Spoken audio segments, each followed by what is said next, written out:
আজ সারা দেশে অস্থায়ীভাবে আংশিক মেঘলা আকাশ সহ আবহাওয়া শুষ্ক থাকতে পারে, তবে দুই বিভাগে হালকা বা গুঁড়ি গুঁড়ি বৃষ্টির সম্ভাবনা রয়েছে। 21 নভেম্বর সন্ধ্যা 6টা পর্যন্ত আবহাওয়ার পূর্বাভাসে এসব তথ্য জানিয়েছে আবহাওয়া অধিদপ্তর। পূর্বাভাসে বলা হয়, চট্টগ্রাম ও সিলেট বিভাগের দু এক জায়গায় হালকা বা গুঁড়ি গুঁড়ি বৃষ্টির সম্ভাবনা রয়েছে।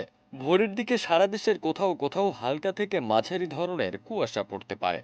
এছাড়া সারা দেশে রাত ও দিনের তাপমাত্রা সামান্য হ্রাস পেতে পারে।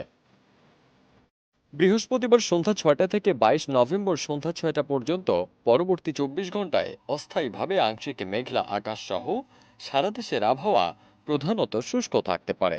ভোরের দিকে সারা দেশের কোথাও কোথাও হালকা থেকে মাঝারি ধরনের কুয়াশা পড়তে পারে। সারা দেশে সামান্য পরিমাণ হ্রাস পেতে পারে রাত এবং দিনের তাপমাত্রা।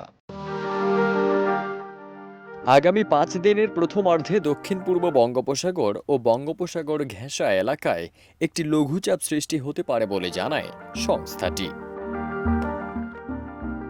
ফারদিন সানি, দেশ রূপান্তর।